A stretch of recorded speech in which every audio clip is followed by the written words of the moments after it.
Hi, this is RJ, the Hope Coach from ReneeJewel.com, and I've been asked to address something that a lot of people have been asking me about, so I decided to record a video tonight.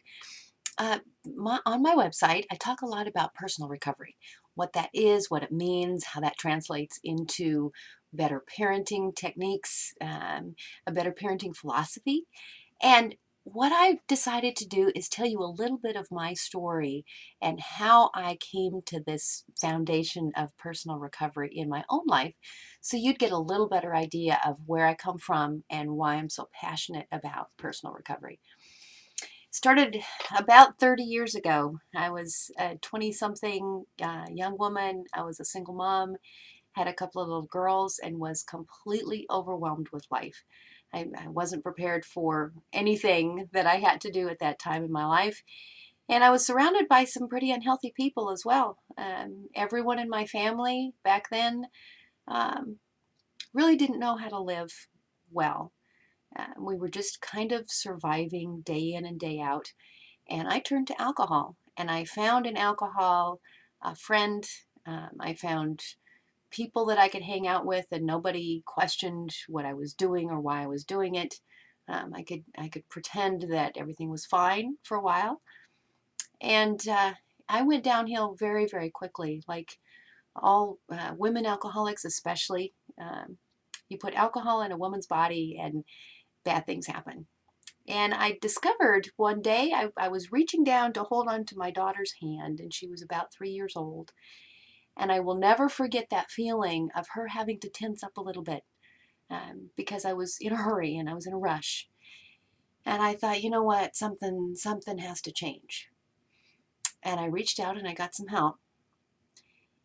And I've met a lot of people who have found recovery, and this is kind of one of those buzzwords that gets thrown around a lot. And people go to meetings and they quote books and they have these little catchphrases. And I have met some who found whatever that is, recovery, quickly. And their life dramatically changed for the better, and everything was wonderful, and they'll go around telling everybody how great things are. In my case, it was a very, very slow process.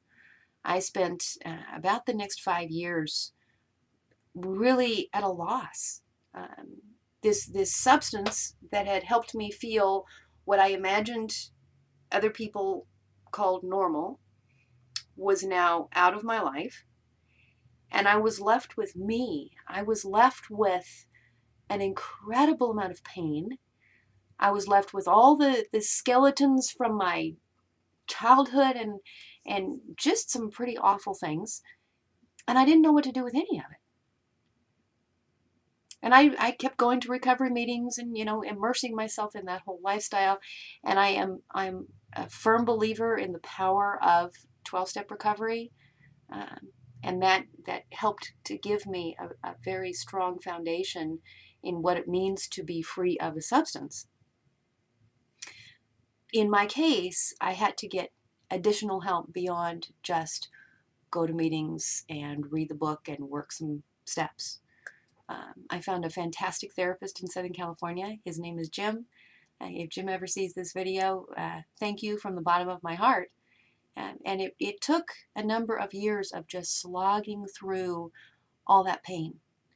Giving myself permission to be a human being, giving myself permission to not know what I was doing, to not know how to parent these two little girls. I have said many times that angels raised my daughters because I had no idea what I was doing. A lot of the things that a normal teenager will grow through and learn from and become a young adult and this gradual transition into some level of maturity, I didn't have that. So I had to create a foundation of a life from nothing. So when I talk about personal recovery, I talk about knowing what that feels like from the inside of having nothing, having no foundation, having nothing to base a life on, not knowing what I believed in, not knowing what was important to me, not knowing how to be a parent, not knowing how to be a sister or a daughter, not knowing anything about words like boundaries. What's that? I spoke English like everyone did in my family, But I didn't know what those concepts meant, and I had to learn. And I learned very, very slowly.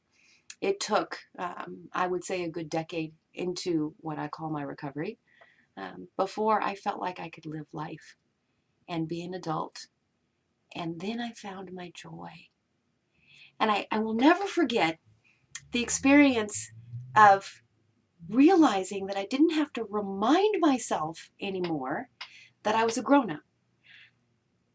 That internal excitement, knowing that I had goals out here and I was not sabotaging my own life anymore.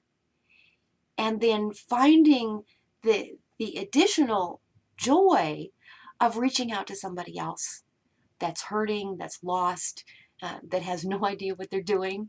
And if you're in that place where you've been using a substance or a person or anything like that to change how you feel, to try and feel whatever normal is, and underneath all of those walls, you still feel lost and you hurt and you're scared, I know what that feels like.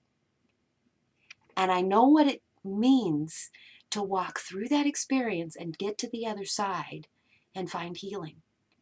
I know what it feels like to wake up in the morning and be so completely, overwhelmingly present in the moment that even when things happen, and I've gone through some really tough times in recovery, but even when those tough things happen, I don't have to scramble around wondering, how am I going to handle this? This is another crisis, and oh my goodness, what am I going to do? I just keep walking.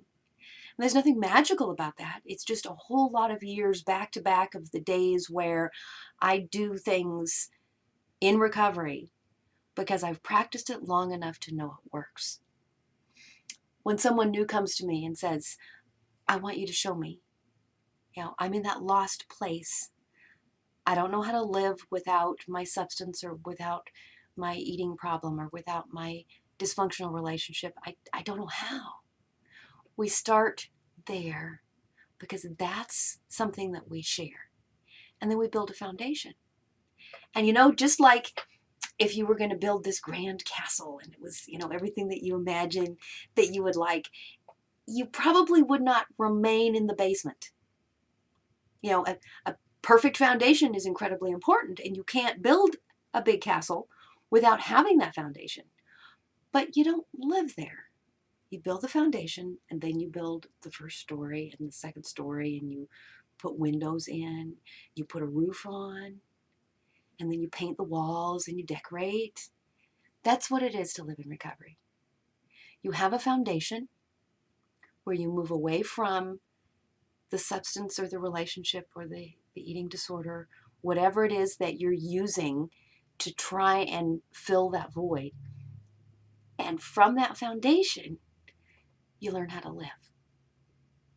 And living life, I've got to tell you, is the most exciting, wonderful experience, to be 100% present when someone reaches for me and my hand is always there.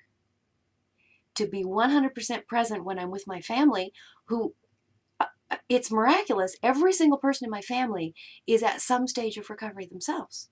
And that doesn't happen very often. It's usually just one or two people in a family that find recovery, and everyone else continues doing whatever their dysfunctional behavior is. But we are very blessed in my family. But it's not perfect. Every time I get together with extended family, there's buttons that get pushed, and there's issues that come up. And what's really cool is it doesn't derail me. It doesn't take me off of the path that I'm on toward being a whole person, being a healthy person, and being able to reach out to someone else. If you're in that place, give me a call. Your first 15 minutes with the Hope Coach is always free. I want to give you a chance to talk to me, see if it's a good fit, see if I'm someone that you would like to help you walk into that place of really living. Send me an email, rj@reneejewel.com, or just hit the contact me button on my website, reneejewel.com, and I would be thrilled to talk to you. Let's find a place of healing and joy and hope together.